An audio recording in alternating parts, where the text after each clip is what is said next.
Débora sí encaja en el perfil típico de juez. Estaba gobernando, era lo que estaba liderando, era la gente venía a consultar asuntos con ella, pero aquí expresado en signos de...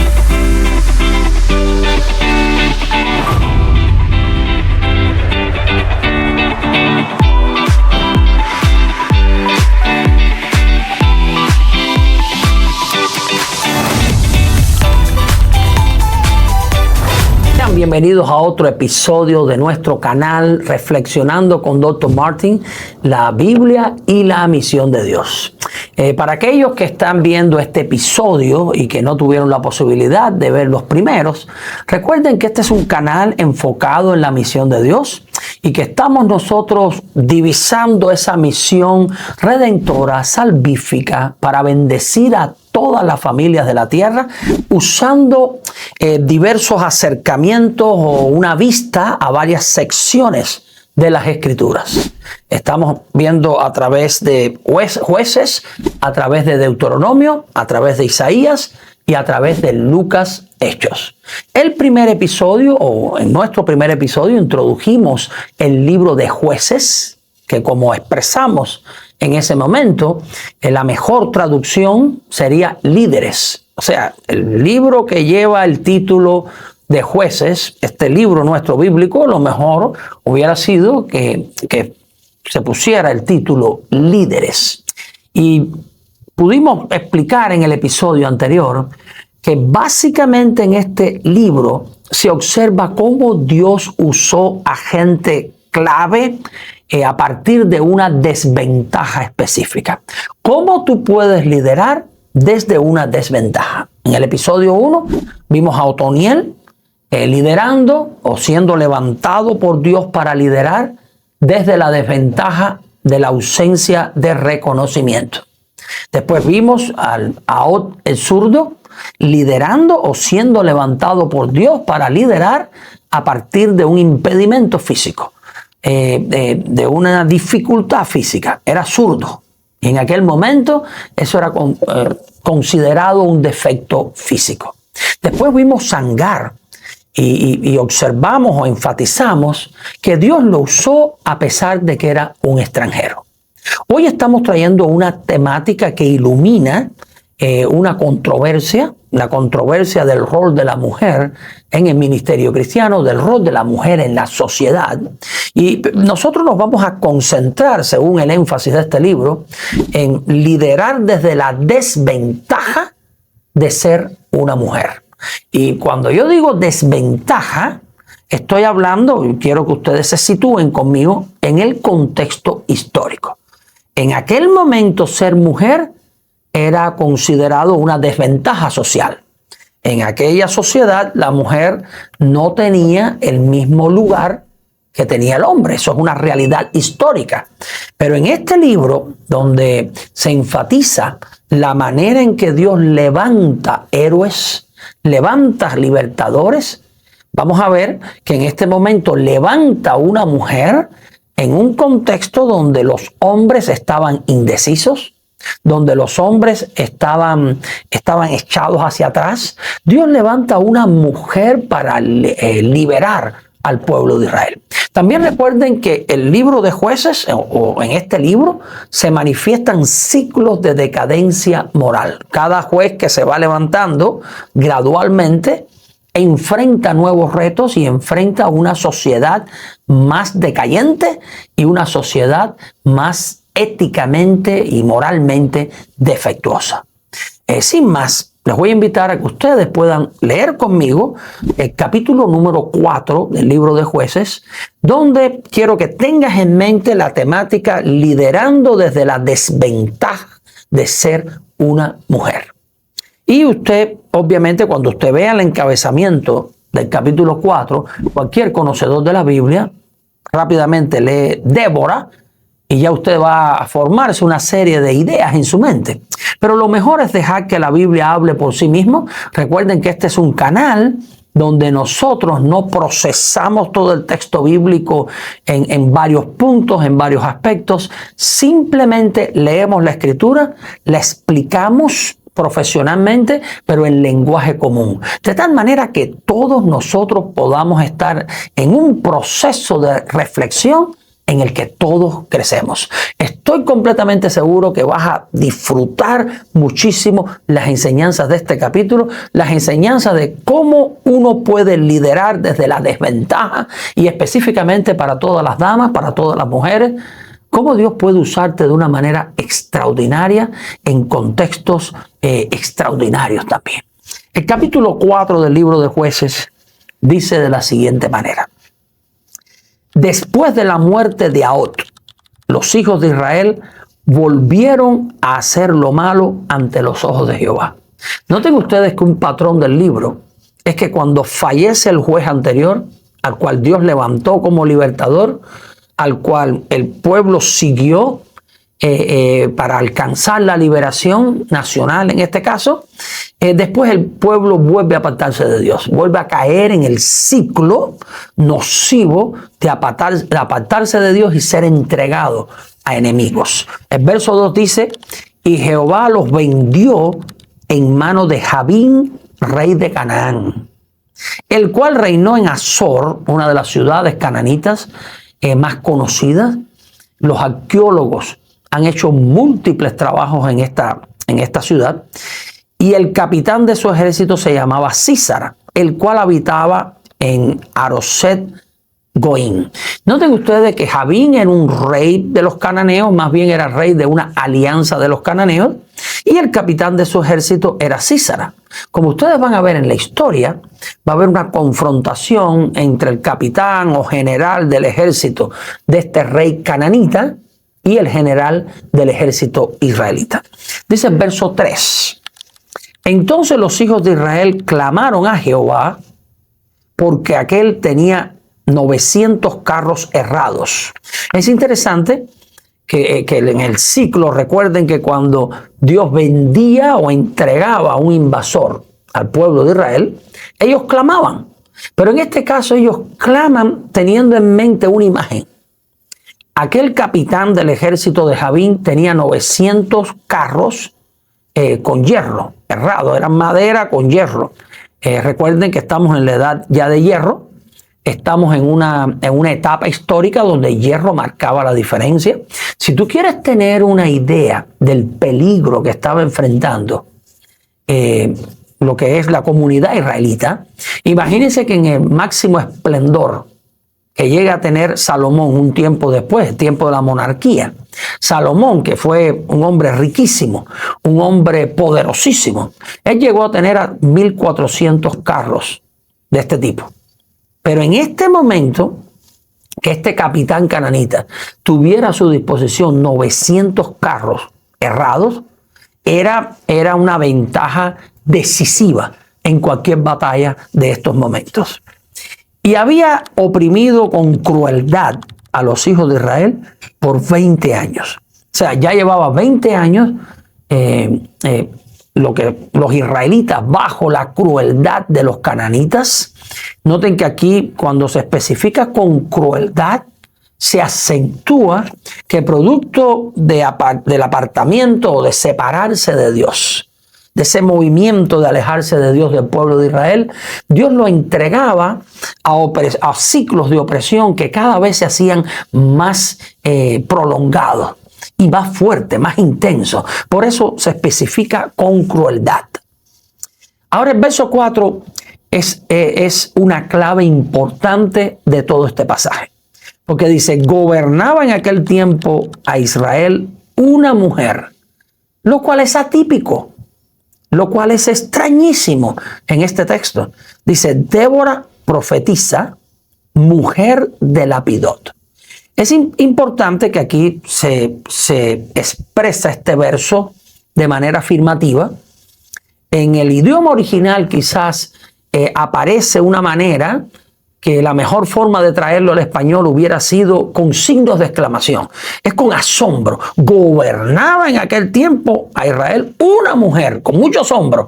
Pudo haber sido traducido de esa manera. Dice: Débora profetiza, además era profetisa, mujer de Lapidot.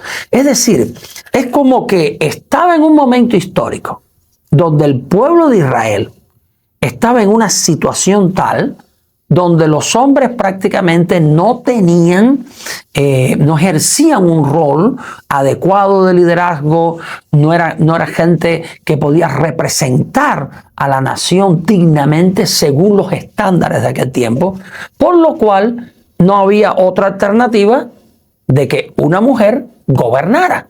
La palabra gobernar aquí es lo que más se acerca a lo que realmente hacía un juez tradicional.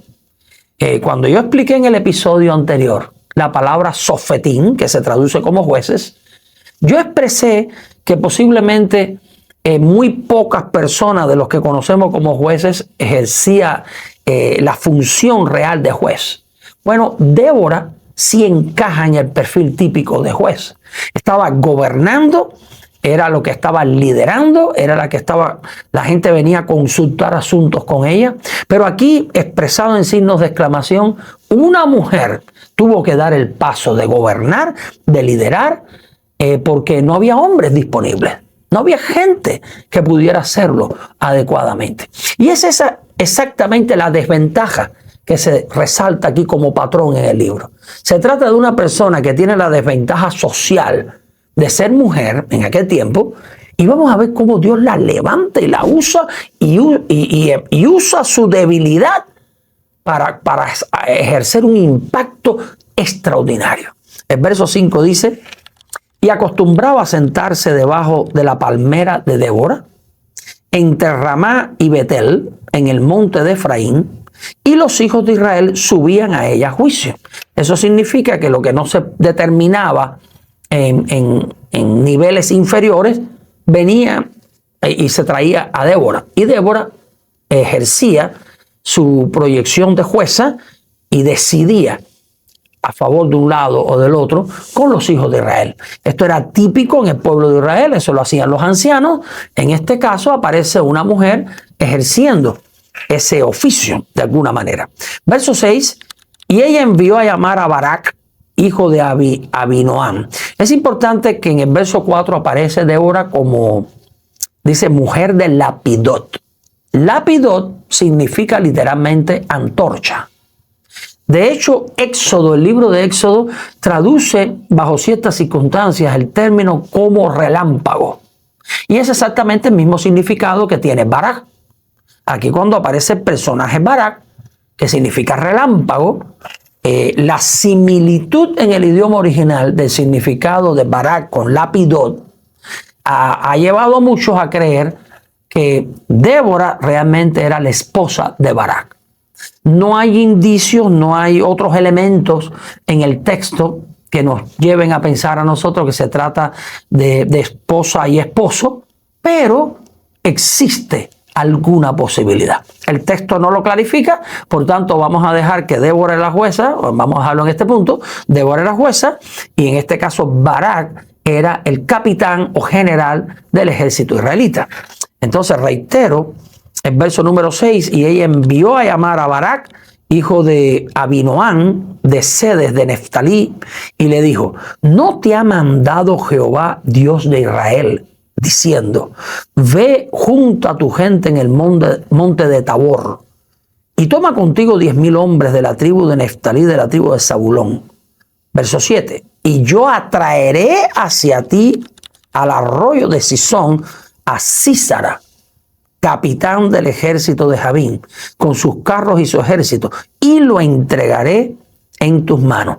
Es interesante que Débora, cuando llama a Barak, no lo está llamando como una gobernante, lo está llamando en su calidad profética. Es decir, ella comienza a profetizar y le dice: ¿no te ha entregado Jehová ya este ejército? ¿No te ha mandado a que tú vayas a la guerra? ¿Por qué no te mueves? Obviamente se observa cuán vacilantes eran los hombres de ese tiempo. En este momento, a un Barak, un hombre de guerra, un hombre fuerte, un hombre de sólido carácter, estaba en un punto donde el desánimo, la indecisión era lo que primaba. Y por tanto, esta mujer tiene que estimular a que este hombre cumpla lo que Dios ya había mandado. Si ustedes ven en estos textos que acabé de leer, el Señor aparece como quien va a entregar el ejército de Sísara, como quien va a atraer al ejército de Sísara. Es Dios operando alrededor de esta situación. Pero definitivamente Débora es quien tiene que activar a Barak, porque los hombres estaban replegados en ese tiempo. En ocasiones en el día de hoy, y permítame hacer esta reflexión pastoral, o dar este consejo, o hacer esta observación. Hay veces que en la sociedad contemporánea, en el día de hoy, también los hombres nos replegamos en no pocas ocasiones en medio del estrés, en medio de las situaciones de vida, y no queremos enfrentar ciertas cosas por el bien de la familia, por el bien de la iglesia, por el bien de la sociedad en el día de hoy. Y Dios usa hoy a las mujeres de una manera increíble. Entre muchas áreas en las que las usa también para despertar nuestra conciencia de que asumamos un rol que es importante para la familia, que es importante para la sociedad. O sea, que esto que se dio en aquel tiempo, de alguna manera, también se repite en el día de hoy. Y Dios sigue usando a las Déboras contemporáneas para despertar la conciencia de muchos hombres, que si asumiéramos nuestro rol en todas las circunstancias, las esposas estarían menos estresadas, las mujeres tendrían menos carga, y los ambientes en los que nos movemos estarían mucho más seguros y protegidos. Pero cierro ese paréntesis pastoral y leo el verso 8. El verso 8 dice: Barak le respondió: si tú fueres conmigo, yo iré. Pero si no fueres conmigo, no iré. ¿Puedes creerlo? Que Barak es la persona que guía el ejército israelita y le dice a Débora: si tú vas conmigo, yo voy. Si no vienes, yo no iré. Y es increíble. Necesitaba también la compañía directa de Débora para atreverse a hacer lo que Dios ya había mandado. Verso 9. Ella dijo: iré contigo, mas no será tuya la gloria de la jornada que emprendas, porque en manos de mujer venderá Jehová a Sísara. Y levantándose Débora, fue con Barak a Cedes. Y es interesante que aquí se introduce una nota que ya anticipa que el protagonismo lo va a tener una mujer.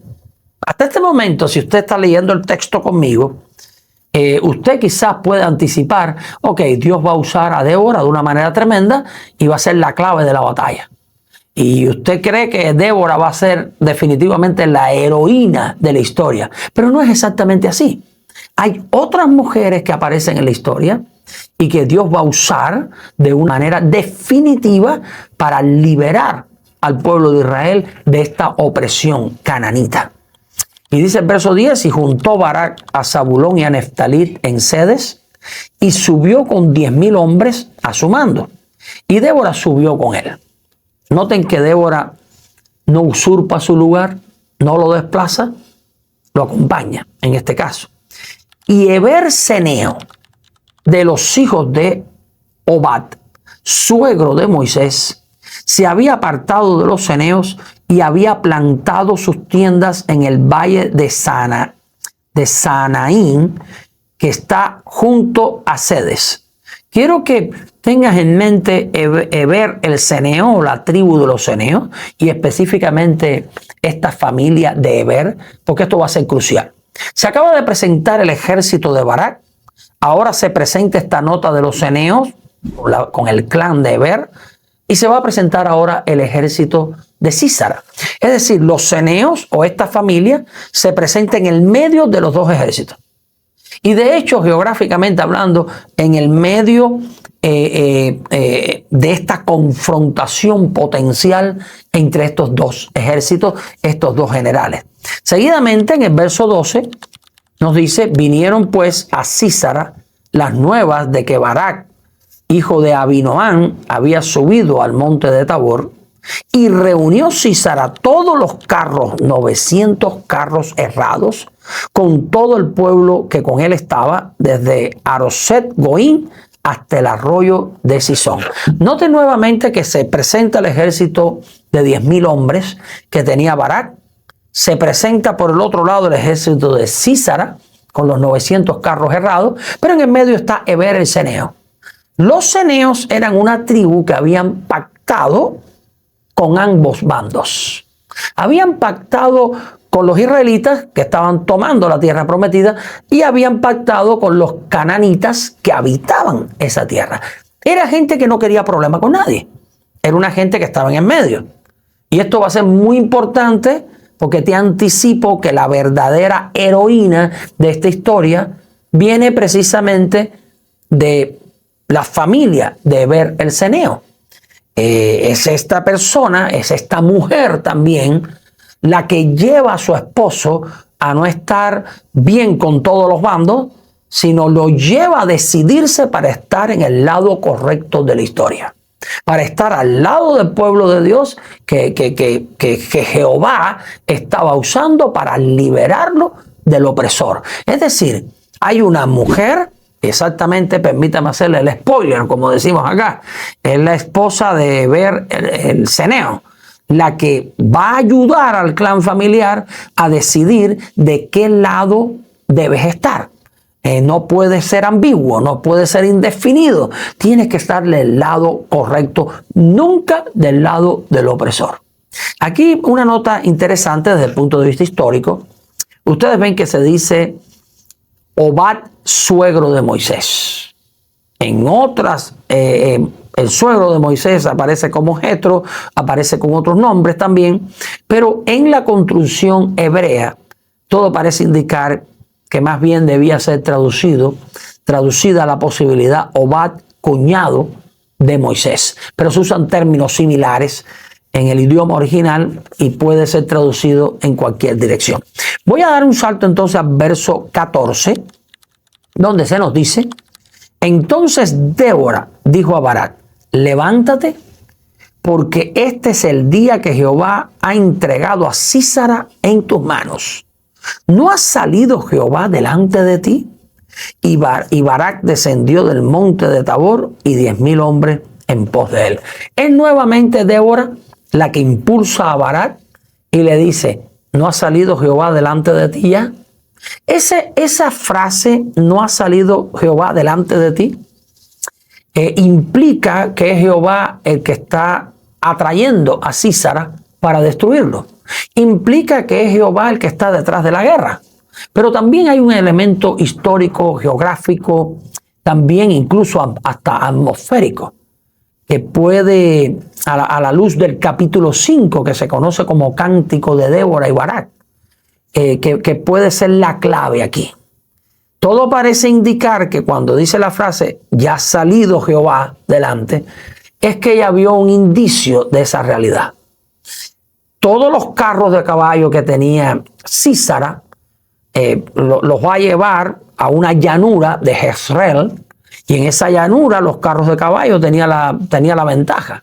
Pero es precisamente ahí donde hay arroyos. Aquí se menciona varios arroyos, y esa llanura, en esa llanura había muchos arroyos en el pueblo de Israel, que es una de las tierras tiene una de las tierras más fértiles por esa cualidad.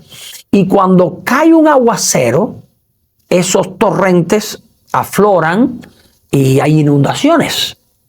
Y Dios va a usar eso como factor determinante en esta batalla.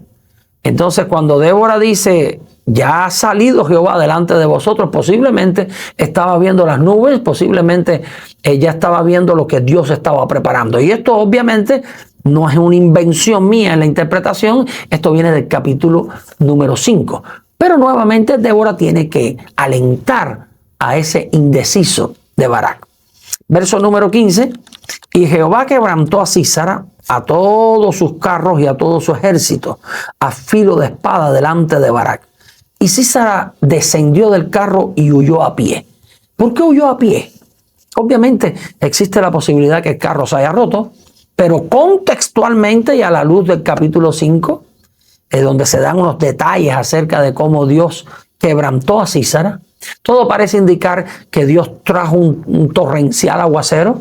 También esos manantiales o torrentes brotaron y provocó cierta inundación, donde los carros errados se convirtieron en una desventaja. No había entonces ventaja ninguna. El capitán del ejército se baja del carro y sale corriendo. El texto dice en el verso 16, mas Barak siguió los carros y el ejército hasta Haroset Goín. Y todo el ejército de Sísara cayó a filo de espada hasta no quedar ni uno. Fue literalmente una masacre. Fue una victoria decisiva del pueblo de Israel. Pero aquí viene el desenlace de la historia. Así que si tú has estado siguiendo la lectura, tú ahora estate listo, porque viene el desenlace de la historia, donde Dios va a usar la desventaja de ser mujer como factor decisivo, más allá de todo lo que hemos resaltado respecto a Débora. Dice el texto en el verso 17, y Sísara huyó a pie a la tienda de Jael, mujer de Heber Ceneo, porque había paz entre Jabín, rey de Azor, y la casa de Heber Ceneo. Como ustedes ven, había hecho un pacto, implicaba que ellos estaban en paz tanto con los cananeos como con los israelitas. Y aquí es donde viene el elemento decisivo. En el verso 18 dice, y saliendo Jael a recibir a Sísara, le dijo, ven, señor mío, ven a mí, no tengas temor. Y él vino a ella a la tienda y ella le cubrió con una manta. No se sabe exactamente si la manta tiene que ver con cubrirlo por si venía un israelita a buscarlo, o es porque estaba agotado y lo estaba cubriendo para que descansara. No se especifica. Y él le dijo, verso 19, te ruego que me dejes beber un poco de agua, pues tengo sed. Y ella abrió un odre de leche y le dio de beber, y le volvió a cubrir. Y él le dijo, estate a la puerta de la tienda, y si alguien viniere y te preguntare diciendo, ¿hay aquí alguno? Tú responderás que no. Obviamente se observa que Sísara sabía que Heber Ceneo tenía pacto con los cananitas. Él veía como que esa tienda era un lugar donde él podía ser protegido. Aquí está Jael entonces recibiendo a este hombre, haciéndolo descansar, haciéndolo sentir confiado, pero vamos a ver cuál es el desenlace. Verso 21. Pero Jael, mujer de Heber, tomó una estaca de la tienda y poniendo un mazo en su mano, se le acercó calladamente y le metió la estaca por las sienes y la enclavó en la tierra, pues él estaba cargado de sueño y cansado, y así murió. Cuando estamos hablando de una estaca y un mazo, en la era contemporánea la gente puede decir, pero ¿cómo esta mujer pudo hacer esto? ¿Qué habilidad podía tener esta mujer?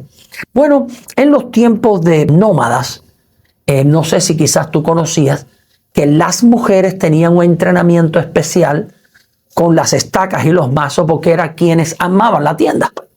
O sea, se comprueba desde el punto de vista histórico que las mujeres tenían la habilidad de armar la tienda y por tanto usaban la estaca, usaban el mazo. Ella usó una herramienta inusual para simplemente cambiar la historia, para liberar al pueblo de Israel.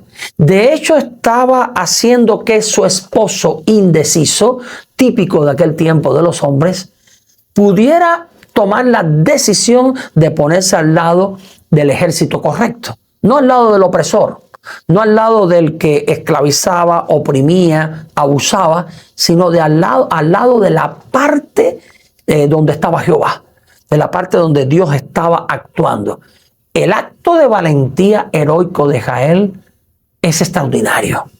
Es exactamente quien determina la batalla. Así que Dios no solo está usando a Débora, quien era una mujer y tenía la desventaja social, no, también está usando a Jael para decidir el destino del pueblo de Israel, para traer liberación.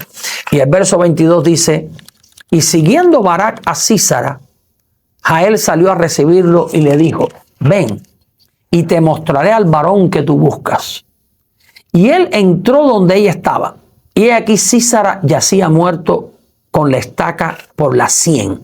La palabra sien en hebreo puede significar, se traduce hay veces como cuello, como mejilla, pero todo parece indicar que fueron las partes blandas de la cabeza, por acá, que usó Jael para matar a Sísara, para ejecutarlo. Y verso 23, así abatió Dios aquel día a Jabín, rey de Canaán, delante de los hijos de Israel, y la mano de los hijos de Israel fue endureciéndose más y más contra Jabín, rey de Canaán, hasta que lo destruyeron.